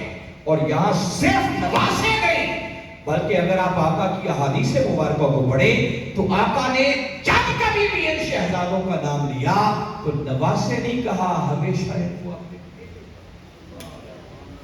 کیا کہا, ان کو بیٹے کہا. اور بیٹے کہنا بھی صرف آقا کی بات نہیں ہے بلکہ قرآن کی آیت خود اس بات کی نہیں. آپ آیت مباہلہ کو کبھی پڑھیں, جب عیسائیوں کے ساتھ مباہلہ ہوا تھا اللہ نے آیت بھیجی, قل تعالوا ابناءنا وابناءکم ونساءنا ونساءکم وانفسنا وانفسکم ثم نبتہل فنجعل لعنۃ اللہ علی الکاذبین. فرمایا محبوب ان کو بتا دو کہ جھگڑنے کی ضرورت نہیں ہے. اگر ہماری بات سے اختلاف کرتے ہو تو جاؤ, ہم اپنے بیٹوں کو لاتے ہیں تم ہم اپنی عورتوں کو لاتے ہیں تم اپنی عورتوں کو لاؤ, ہم اپنی جانوں کو لاتے ہیں تم اپنی جانوں کو لاؤ. اور پھر اللہ کی بارگاہ میں ہاتھ اٹھا کے دعا کریں گے کہ جو جھوٹا ہو اس پر خدا کی لعنت. میرے آقا پلٹ کے گئے, قربان جائیں جس ترتیب سے آیت نازل ہوئی تھی میرے آقا نے اسی ترتیب کے ساتھ اپنے قافلے کو تیار کیا. پہلے بیٹوں کا ذکر تھا تو بیٹوں کی جگہ پر میرے آقا نے حسن اور حسین علیہ السلام.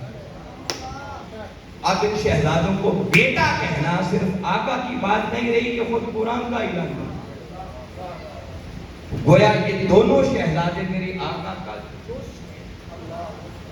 کیا ہے, آقا کا تو جز سے محبت, کل سے محبت ہو, اس لیے ان سے محبت کرنے والے آقا سے محبت. دوسری بات سیدہ کائنات سلام اللہ علیہ میرے آقا نے علال اعلان کیا, فرمایا الفاطمہ تو بطعۃ منی, لوگوں سن لو فاطمہ میرے جگر کا ٹکڑا. دیکھو نا, بیٹی باپ سے دعا کرتی ہے, بیٹی باپ کا حصہ ہوتی ہے, بیٹی کی رگوں میں باپ کا خون گردش کر رہا ہوتا ہے. ایک یہ سمجھ میں آنے والی بات, اور رہی صحیح کسر آقا نے اپنے بیان مبارک سے نکالا. فرمایا فاطمہ کو عام نہ سمجھنا, فاطمہ میرے جگر کا ٹکڑا. اور یہ جو بدعا اور بدعا کا لفظ ہے, وقت کے مجدد حضور شیخ الاسلام پروفیسر ڈاکٹر محمد طاہر القادری مدث اللہ علیہ, آپ نے قرآنی آیات کے ریفرنسز دے کر بتایا کہ قرآن کے اندر یہ بدعا اور بدعا کا لفظ یہ 3 سے لے کر 7 تک کے عدد کے لیے استعمال ہے. اور اگر 10 میں سے 7 کا حصہ نکالیں تو یہ 2/3 بنتا, جس کا مطلب کہ آقا فرما رہے ہیں کہ لوگوں تنہا فاطمہ میرا 2/3, اگر 3 حصے کیے جائیں تو 2/3 میرا صرف فاطمہ ہے. اس لیے فرمایا فاطمہ میرے جگر کا ٹکڑا ہے. تو آقا نے خود اپنی زبان مبارک سے اعلان کر دیا کہ لوگوں فاطمہ میرا جو ہے, اور فاطمہ سے محبت در حقیقت مجھ سے, اور فاطمہ سے بغض حقیقت میں مجھ سے. رہ گئی مولا کائنات علی شیر خدا کی بات, تو مولا کائنات بھی آقا کا جو ہے, رشتہ ہے. کیسے؟ کبھی غور کریں, جب آقا مکہ سے ہجرت کر کے مدینہ تشریف لے گئے اور آپ نے مہاجرین اور انصار کے درمیان جب مواخات بھائی چارہ قائم, آپ ایک مہاجر کو اٹھاتے, ایک انصار کو اٹھاتے, ان کو آپس میں بھائی بناتے چلے گئے. جب سب کو ایک دوسرے کا بھائی بنا دیا اور ان کی جائیدادوں تک میں شریک کر دیا, سب کو بھائی بھائی بنا دیا, مگر علی کا نام کہیں نہیں. میرے آقا نے دیکھا علی کی آنکھوں میں آنسو, پوچھا علی آپ کی آنکھوں میں آنسو کیسے؟ عرض کی آقا آپ نے سب کو ہر کسی کا بھائی بنا دیا مگر مجھے کسی کا بھائی نہیں بنایا. تو میرے آقا نے سن کر جواب ارشاد فرمایا, علی میں تجھے کس کا بھائی بناؤں؟ اللہ نے دنیا میں بھی اور آخرت میں بھی تجھے میرا بھائی.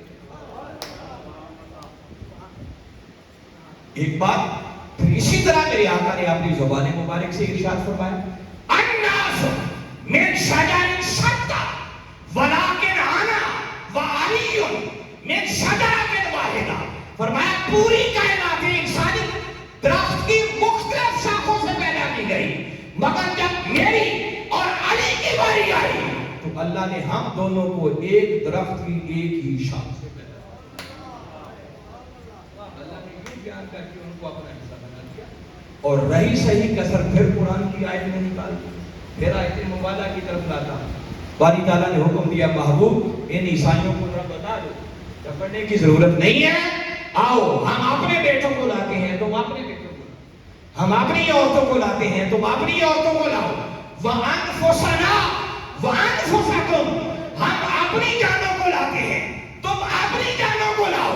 جب جانوں کی باری آئی تو میرے آقا نے اپنی جان کی جگہ پر مولا کائنات علی شریف خدا علی کو نفس رسول کے مقام پر قرآن قرار دیا. تو یہ چاروں ہستیاں چونکہ جزو رسول ہیں، اس لیے ان ہستیوں سے محبت کرنا در حقیقت اللہ کے رسول سے محبت کرنا ہے. اور آپ کو معلوم ہے کہ اگر ایک جملے میں ایمان کی تعریف کروں جو وقت کے مجدد کے قدموں میں بیٹھ کر میں نے قرآن اور حدیث کا نچوڑ سیکھا ہے، کوئی جاننا چاہے ایمان کیا ہے، یاد رکھو ایمان نام ہی کملی والے آقا صلی اللہ علیہ وآلہ وسلم کی محبت، عشق اور ادب میں فنا. جب تک کوئی شخص پہلے آقا کی محبت، عشق اور ادب میں فنا نہیں ہوتا، کسی کو ایمان کی خیرات نہیں مل سکتی. اور آقا کی محبت کا کوئی تصور نہیں ہے، کوئی کنسپٹ نہیں ہے جب تک کہ پہلے دل میں علی، فاطمہ، حسن اور حسین کی محبت اور ادب جو ان ہستیوں کے ساتھ جڑ گیا، نسبت غلامانہ قائم کر لی، بس سمجھو اس کا آقا کا ادب بھی پورا ہو گیا اور آقا کے ساتھ محبت اور عشق والا رشتہ بھی پورا. یہ وجہ ہے کہ چونکہ ان کی محبت، ان کا ادب کملی والے آقا کی محبت اور ادب بن جاتا ہے، اور آقا کی محبت اور ادب ہی حقیقت میں ایمان کہلاتی ہے. اور آقا کی محبت اسی پر ڈیپینڈ کرتی ہے ساری اللہ کی محبت. اور اللہ کی محبت کے بغیر ایمان نہیں ہے، تو ایمان اسی خوش نصیب کو ملے گا جس کے سینے میں آقا کی اہل بیت کی محبت، عشق اور ادب. یہ وجہ ہے کہ میرے آقا نے زور دے کر فرمایا، لوگوں تمہارے اندر دو چیزوں کو چھوڑ کے جا رہا ہوں، ان دونوں کا دامن تھامو گے تو تم کبھی گمراہ نہیں ہو سکتے.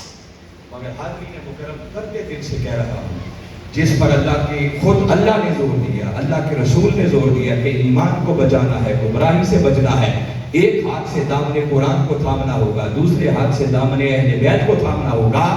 آج اگر ہم اپنے حالات پر غور کریں تو سچی بات یہ ہے کہ ہم ان دونوں نسبتوں سے دور. ہم نے قرآن کا دامن بھی چھوڑ دیا، اہل بیت کا. میری باتوں سے ناراض نہیں ہونا، میں بڑی کھری کھری بات آپ سے کروں. آپ اپنے من میں جھان کر دیکھ لیں، پہلا دامن قرآن کا تھا، تو آج قرآن کے ساتھ ہمارا تعلق کتنا باقی ہے. ہم نے قرآن کو صرف ایک ثواب اور برکت کی کتاب سمجھ کر غلاف میں بند کر کے گھر میں اونچی جگہ پر زندگی بیت جاتی ہے، ہمیں صحیح تلفظ کے ساتھ وہ چند سورتیں بھی پڑھنا نہیں آتی جو ہم نے ہر روز نماز میں تلاوت. جھگڑا ہو جائے تو قرآن لیا قسم اٹھانے کے، بیٹی کو رخصت کرنا ہے تو اس کے نیچے سے گزارنے کے لیے قرآن کو لے آؤ، اور اگر کوئی مر جائے تو بس پڑھ پڑھ کے قرآن کو ایصال ثواب کرتے رہو شہر میں جانے کے. قرآن کا دامن یوں تو نہیں تھاما ہے. کئی کئی مہینے گزر جاتے ہیں، ایسے لوگ ہیں جن کو قرآن کی زیارت بھی نصیب نہیں. کیا قرآن سے ہمارا تعلق ہے؟ میں نے بتایا کہ پہلی بات تو یہ کہ قرآن کی محبت گئی، قرآن کا ادب گیا، قرآن کی تلاوت گئی، قرآن کی سماعت گئی. اور اب جن خوش نصیبوں کو قرآن پڑھنا میسر آ جاتا ہے تو صحیح پڑھ لیتے ہیں، تو کبھی ٹھنڈے دل سے سوچیں ان میں سے پھر وہ کتنے بچتے ہیں کہ جو پڑھیں تو انہیں سمجھ بھی آتی ہے کہ قرآن میں لکھا کیا ہے. قرآن سے روٹی نہیں ہے تو کیا ہے. اور میں کبھی کبھی سوچتا ہوں جس امت کو اپنی کتاب پڑھنا کوئی نہیں آتی، جنہیں سمجھ کوئی نہیں اس قرآن میں لکھا گیا ہے، ان بیچاروں نے اس قرآن پر عمل کیا کرنا. مجھے بتائیے خالی سالانہ جلسوں پر ہی اکتفا کریں گے یا کبھی ہمارے بدلنے کا بھی وقت آئے گا؟ جن ہستیوں کی یاد میں گم ہے نا، اسی حدیث مبارکہ میں آقا نے یہ بھی بیان کیا، فرمایا دو چیزیں چھوڑ کے جا رہا ہوں، ایک اللہ کی کتاب قرآن اور دوسری میری اہل بیت. اور فرمایا یہ کبھی جدا نہ ہوگے حتیٰ کہ قیامت والے دن حوض کوثر پر بھی آئیں گے تو قرآن اور اہل بیت کی اکٹھے. یہ کبھی جدا نہیں ہو سکتا. اور اس بات کی شہادت میدان کربلا میں نواسہ رسول جب کٹے ہوئے سر کے ساتھ نیزے کی نوک پر بھی قرآن پڑھ کے سنایا تو بتا دیا کہ حالت کوئی بھی ہو اہل بیت کبھی قرآن سے جدا نہیں۔ اور نواسہ رسول نے نیزے کی نوک پر قرآن سنا کر کہ یہ ایسا بھی اعتراض کرتے ہیں کہ کہاں نواسہ رسول نے قرآن سنایا؟ جو روایت ملتی ہے اس میں تو یہ تھا کہ قاری قرآن، کوئی قاری قرآن کی آیت تلاوت کر رہا تھا سورہ کہف، آپ نے اس آیت کو سن کر اسے جواب دیا، تو میں نے اسے سادہ سا جواب دیا کہ ناداں انسان ذرا سوچ، خالی خود قرآن کی آیت پڑھنا چھوٹی بات ہے، اور کوئی دوسرا قرآن کی آیت پڑھے اور سر حسین اسے سنے بھی، اسے سمجھے بھی، اور اس کے مطابق بول کے پھر اسے جواب دے، یہ خالی قرآن پڑھنے سے بھی اونچی بات ہے۔ تو نواسہ رسول کا یوں قرآن کو سننا، سمجھنا، پھر اس کے مطابق جواب دینا، یہ زبان حال سے وہ اپنے نانا کی امت کو پیغام دے رہے ہیں کہ لوگوں جیتے جی قرآن کے ساتھ ایسا تعلق قائم کرو کہ جب تک تمہارے ساتھ سلامت رہے تم قرآن کی تلاوت کرتے رہو، اور مزہ تب ہے جس دن تمہاری روح پرواز کر جائے اس دن سے قرآن خود تمہاری تلاوت کرے۔ ایک تو نواسہ رسول کے اس پیغام کو سمجھے، جو اللہ اور اس کے رسول نے دو دامن چھوڑے ہیں نا، نواسہ رسول بھی وہی پیغام دے رہے ہیں کہ لوگوں جب تک اس قرآن کا دامن نہیں تھامتے تمہاری ذلت اور رسوائی ختم نہیں۔ حکیم الامت علامہ اقبال نے کہا تھا وہ معزز کے زمانے میں مسلمان ہو گئے اور ہم خوار ہوئے تارک قرآن، قرآن کو ترک کیا، ذلت و رسوائی ہمارا مقدر ہے۔ اللہ کا یہی حکم، اس کے رسول کا یہی حکم، آقا کی اہل بیت کا یہی حکم، نواسہ رسول کا یہی حکم ہے کہ اگر دنیا اور آخرت کی کامیابی چاہتی ہو تو پہلے قرآن سے اس ٹوٹے ہوئے تعلق کو ہمیں بحال کرنا ہوگا۔ میری اس بات پر فوکس کر رہے ہیں یا خالی اس کان سے سن کے دوسرے سے نکال دیں؟ اب ضرورت ہے کہ جلسے میں آئے ہیں، سنا ہے تو زندگی کی تبدیلی آنی چاہیے۔ کوئی دن ایسا نہیں ہونا چاہیے جس کی صبح کا آغاز قرآن پاک کی تلاوت کے بغیر۔ خود اٹھیں، اپنے بیوی بچوں کو اٹھائیں، فجر کی نماز پڑھیں اور انہیں کہ آئیں آج ہم اپنے دن کا آغاز قرآن پاک کی تلاوت سے۔ قرآن کا دامن کیسے تھامنا ہے؟ بس میں تو گن سکتا ہوں، دل کا اشارہ تھا میں نے نام لیے۔ پہلے نمبر پر قرآن سے محبت کرو، دوسرے نمبر پر قرآن کا ادب کرو، تیسرے نمبر پر بلا ناغہ قرآن کی تلاوت کرو، چوتھے نمبر پر کبھی ذوق میں ڈوب کر اس قرآن کو سنو۔ 5-7 دوست مل جائیں جو اچھا قرآن پڑھنے والا، اسے کہیں بھئی آپ قرآن پڑھیں، ہم سارے قرآن کو سن لیں۔ قرآن کے سننے سے دلوں پہ لگا ہوا زنگ، دلوں پہ لگے ہوئے تالے کو پھر خواہ 2 آیات پڑھیں، مگر خالی پڑھے نہیں بلکہ ترجمے کے ساتھ رک کر غور کریں، تدبر کریں اس کہ باری تعالیٰ نے مجھے یہاں پر زندگی گزارنے کے لیے کیا حکم دیا، میرا مولا راضی کس بات سے ہوتا ہے، ناراض کس بات سے۔ پھر جتنی سمجھ آ جائے اس سمجھ کے مطابق خود کو بدلیں، اس پر عمل کریں۔ آپ نے محبت بھی کر دی، ادب بھی کر دیا، پڑھ بھی لیا، سن بھی لیا، سمجھ بھی لیا، مجھے بتائیں اگر آپ نے اس پر عمل ہی نہ کیا تو سارا کچھ کرنے کا فائدہ کیا ہے؟ سمجھا تو اس لیے تھا کہ عمل کریں، اور اگر عمل ہی نہ کیا تو خالی پڑھنے سے قرآن کا دامن تھامنے کا حق ادا۔ یہ بنیادی تقاضے بتا رہا ہوں، جب تک ان تقاضوں کو پورا نہیں کرتے، قرآن سے جڑتے نہیں، ٹوٹا ہوا تعلق قائم بحال نہیں کرتے، ہماری ذلت و رسوائی۔ دوسرا دامن آقا کی اہل بیت کا تھا، تو میں درد دل سے پھر کہہ رہا ہوں جس طرح ہم نے قرآن کا دامن چھوڑا اسی طرح اہل بیت کا دامن چھوڑا۔ اہل بیت کے ساتھ ہمارا تعلق صرف اتنا ہے کہ سال کے بعد محرم کے دن آئے تو بس ان کے نام کا ایک جلسہ کرو، ان کے نام کی ایک پانی کی سبیل بنا دو، ان کے نام پر چاول پکا کر خود کھا لو اور لوگوں کو بانٹ دو، بس اس کے بعد پھر اہل بیت اپنے گھر نما دو۔ یہ خالی حلق سے اوپر والے محبت کے نعرے، واللہ یہ میں بتا رہا ہوں یہ سارے رد کر دیے۔ یہ محبت کے دعوے متحقق تب ہوتے ہیں جب محب خود کو محبوب کے رنگ میں رنگ۔ اس کے بغیر محبت کو میں نے اب یہ قرآن کی آیت پڑھی دوبارہ آپ کے ذہنوں میں فریش کرنا چاہتا ہوں. باری تعالیٰ نے فرمایا قل محبوب ذرا انہیں بتاؤ ان کنتم تحبون اللہ، انہیں بتا دو اگر اللہ سے محبت کرتے ہو تو کیا کرو، فاتبعونی، آؤ پہلے مجھ مصطفیٰ کی اتباع کرو. کہنا تو چاہیے تھا نا آؤ اگر مجھ سے محبت کرتے ہو. اللہ کہتا کہ پہلے میری اتباع کرو. اللہ ہماری طرح کا عمل کرنے سے قاصر، اللہ عمل نہیں کرتا، اس نے اپنی بات نہیں کرتا. محبوب انہیں بتاؤ اگر اللہ سے محبت کرتے ہو تو اللہ کی محبت قبول تب ہوگی جب خود کو پہلے مجھ مصطفیٰ کی سیرت کے رنگ میں، کیونکہ اللہ کے احکامات پر عمل کر کے میں دکھا رہا ہوں.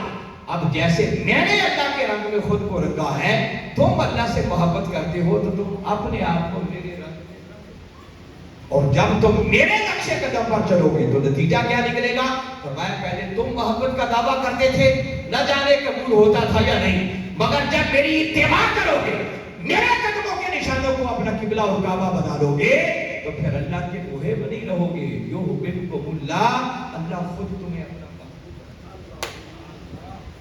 پہلے ہم اہل بیت کی محبت کا دعویٰ کرتے ہیں، لبیک یا حسین کے نعرے لگاتے ہیں، اہل بیت کے محبت کے دائی بننے کی کوشش کرتے ہیں، مگر یہ دعویٰ رد کر دیا جائے گا اگر ان کے نقش قدم پر نہیں چلے گے، ان کے رنگ میں خود کو نہیں رنگو گے. اور جب تم ان کے رنگ میں خود کو رنگ لو گے تو قرآن کی آیت بتا رہی ہے پھر ان کے خالی محب نہیں رہو گے بلکہ آقا کی اہل بیت خود تمہیں اپنا کب؟ جب ان کے نقش قدم پر.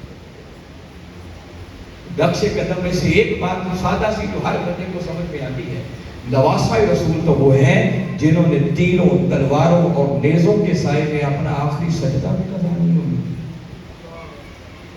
اور ہم کیسے حسین کے ماننے والے ہیں جن کو پرسکون مساجد کے ماحول کے اندر بھی 5 وقت کی نماز کی فرصت. کہاں جائیں گے یہ جلسے، کہاں جائیں گے یہ مجلسیں، کہاں جائیں گے یہ سبھی؟ وہ نماز جو اللہ اور اس کے رسول نے فرض قرار دی، اور نواسۂ رسول نے تیروں، تلواروں، نیزوں کے سائے میں بھی سجدہ قضا نہیں ہونے میں. اور ہم اگر اس نماز کے قریب بھی نہیں جاتے تو یہ دعویٰ ہے محبت سارے رد کریں. لوگوں وہ وقت آنا چاہیے ہماری زندگی کے اندر کہ جب چینج آئے، تبدیلی آئے امن کی طرف. امن سے زندگی بنتی ہے جنت بھی جہنم. امن کے بغیر کچھ نہیں. یہ جتنے آپ کی زبان سے نکلے ہوئے دعوے ہیں نا، یہ مانے تب جائیں گے جب تمہارا عمل بتائے گا کہ تم اپنی محبت کے دعوے میں نہیں جا سکتے. اور میں نے دیانتداری سے بتا دیا جو کچھ میں کرتا ہوں، کیا جو کچھ میں دیکھتا ہوں کہ ہمارے نعرے صرف حلق سے اوپر ہیں. بس یہ 10 محرم کا دن گزرا پھر اہل بیت اپنے کا کام.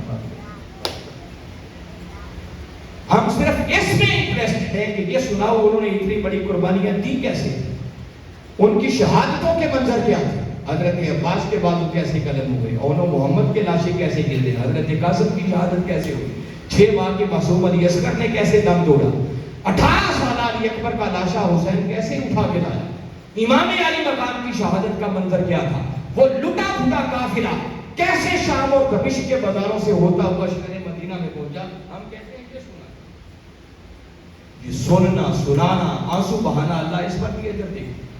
مگر خالی سال کے بعد جمع ہوگا اگر ان کی شہادتوں کی قصے کہانیاں سن کے رو دھو کے چاول کھا کے چلے گئے، اللہ اجر تو دے دے گا مگر اہل بیت کی غلامی کا حق ادا نہیں ہوگا. حق تب ادا ہوگا کہ یہ سنے بھی، سنائے بھی، غم کا اظہار بھی کرے، دکھ بھی ہونا چاہیے، مگر حق تب ادا ہوگا کہ جس مقصد کے لیے نواسۂ رسول نے قربانی دی تھی اس مقصد کو سمجھے، سمجھ کر عمل پیرا ہو کر اپنی دنیا اور آخرت کو سنائے. ہم نہ اس سننے کے لیے تیار ہیں نہ اس پر عمل کرنے کے لیے. ہم کہتے ہیں بس سٹوریز سنائیں کیسے سناتے ہیں. آخری بات جو ان کی شہادت کا مقصد بیان کر رہا ہوں، کبھی ٹھنڈے دل سے سوچنا چاہیے نواسۂ رسول نے اپنا سب کچھ ہی راہ خدا میں قربان کر دیا. میں بس آخری جملے جو کہہ رہا ہوں صرف یہ پیغام دے رہا ہوں کہ نواسہ رسول نے سب کچھ اپنے نانا کے دین کی خاطر قربان کر کے اپنے نانا کی امت کو یہ پیغام دیا ہے کہ جب میرے نانا کے دین پر کڑا وقت آ جائے، بھاری وقت آ جائے، دین کی قدریں مٹ رہی ہوں، دین پامال ہو رہا ہو، لوگ دین سے دور ہو رہے ہو، تو اس وقت سارے کام بعد میں میرے مصطفیٰ کے، میرے آقا کے، میرے نانا کے لائے ہوئے دین کے تحفظ کی خاطر اپنا تن من دن قربان کرنا یہ سب سے پہلے۔ میں کبھی تمہاری دنیا کی رشتہ داریاں، تمہارا کاروبار، تمہاری نوکری، تمہارا بزنس، تمہارا گھر بار، یہ میرے نانا کے دین کی نوکری کے کام میں رکھا۔ اگر تم نے اس کو عذر بنا لیا کہ بچوں کے لیے روٹی کمانی ہے، جاب ہے، کاروبار ہے، کیسے اپنا نظام چلائیں، اور میرے نانا کے دین کو نظر انداز کر دیا، تو قرآن کی آیت پر آ رہی ہے، بھائی تعالیٰ کہتے ہیں محبوب نے بتا دو، پھر انتظار کرنا ان پر اللہ کا عذاب کرنا۔ اور بدقسمتی یہ ہے کہ آج اگر ہم اپنے کاموں کی ترجیحات کی لسٹ بنائیں تو آقا کے دین کی نوکری کا کام اس لسٹ میں کہیں ایگزسٹ ہی نہیں۔ ہم کہتے ہیں معاذ اللہ دین جائے بٹ ہم نوکری کریں گے، بزنس کریں گے، کاروبار کریں گے، زمیندارہ کریں گے، بچوں کے لیے روٹی کمائیں گے، اچھی کوٹھی پر پڑھا۔ اور ایسے لوگوں کو میں سنتا ہوں کہتے ہیں بچوں کی روٹی پوری نہیں ہوتی، ہم مشن کو وقت کیا دیں، ہم دین کا کام کیا۔ تو اگر یہ سیریس سوال اس کو لے لیا جائے تو میں ایک ہی بات بتا رہا ہوں، بس یہ ہماری ایمان کی کمزوری ہے، ورنہ اللہ اور اس کے رسول کا وعدہ ہے کہ جو آقا کے لائے ہوئے دین کی نوکری کے کام میں لگ دیتا ہے نا، اللہ اس کے سارے دنیا کے کام اتنے خوبصورتی سے سنوارتا ہے کہ بندہ خود الٹا لٹک کر بھی محنت کرے تو شاید اتنے نہ سمجھ سکے جتنے اللہ اس کا رسول۔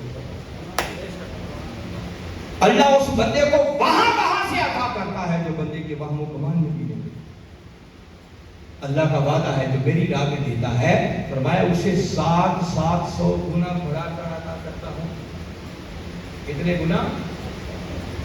فرمایا مثل الذین ينفقون اموالهم فی سبیل اللہ کمثل حبۃ، فرمایا جو میری راہ میں میرے مصطفیٰ کے دین کے لیے خرچ کرتے ہیں نا، ان خرچ کرنے والوں کی مثال ایسے ہی ہے جیسے تم اپنی آنکھوں سے دیکھتے ہو ایک دانہ زمین میں بوتے ہو، انبتت سبع سنابل، اس ایک دانے میں سے 7 بالیاں نکلتی ہیں، فی کل سنبلۃ مئۃ حبۃ، اور ہر بالی کے اندر پھر 100 دانہ پیدا ہوتا ہے۔ ایک دانے سے وہ کتنے پیدا کرتا ہے؟ بولو زور سے، 700۔ تو وہ قرآن میں مثال یہ بھی بتا رہا ہے کہ نادانو، جیسے میں خدا ایک دانے سے 700 پیدا کرتا ہوں، جو میرے مصطفیٰ کے دین کے لیے مال دیتا ہے اس کے مال میں 700 گنا برکت آتا ہے۔ جو میرے مصطفیٰ کے دین کو وقت دیتا ہے اس کے وقت میں 700 گنا برکت آتی ہے۔ جو صلاحیتیں لگاتا ہے اس کی صلاحیتوں میں 700 گنا برکت آتی ہے۔ اپنی ان سوچوں کو بدلو، اپنے کاموں کی ترجیحات کی لسٹ کو دوبارہ سرے نو منظم کرو، آقا کے دین کی نوکری کو پہلے نمبر پہ دیکھ رکھو، پھر دیکھو اللہ اور اس کا رسول تمہارے اوپر کرم کے دروازے تمہیں وہاں سے عطا کیا جائے گا جو تمہارے وہم و گمان میں بھی۔ تو نواسہ رسول کے 3 پیغام ہے، لوگوں میرے نانا دین لے کر آئے، اللہ نے بھیجا تھا کہ اس دین کو سارے نظاموں پر غالب کرنا ہے۔ فرمایا پہلا کام یہ ہے کہ خود دین کو سیکھو، دوسرا یہ ہے کہ اس دین پر عمل کرو، مرتے دم تک اس دین پر عمل نہ کرو، اور تیسرا کام اگر زندگی میں اس دین پر کوئی کرامت آ جائے تو فرمایا پھر اپنا سب کچھ بھی قربان کرنا پڑے تو یہ گھاٹے کا سودا نہیں ہے، اس سے بڑھ کر منافع کا سودا اور کوئی۔ اگر حسین کے اس پیغام کو سمجھ کر ہم نے اپنے اوپر نافذ نہ کیا، اپنے دلوں میں اتارا نہ، اس کے مطابق خود کو بدلا نہ، تو اللہ ان محافل کے سجانے پر اجر تو دے دے گا، مگر سچی بات ہے حسین کی غلامی کا حق ادا نہیں۔ میں انہی کلمات پر اکتفا کرتے ہوئے بارے دیگر منتظمین کو دل کی گہرائیوں سے مبارکباد پیش کرتا ہوں۔ دعا کو ہوں کہ اللہ آپ کی اس کاوش کو قبول فرمائے، اور جو کچھ میں نے کہا ہے سمجھ کر ایمان لاتے ہوئے قرآن اور آقا کی سنت اور آقا کی اہل بیت کے دامن کو تھام کر اپنی دنیا اور آخرت کو سنوارنے کی توفیق عطا فرمائے۔ وما علینا الا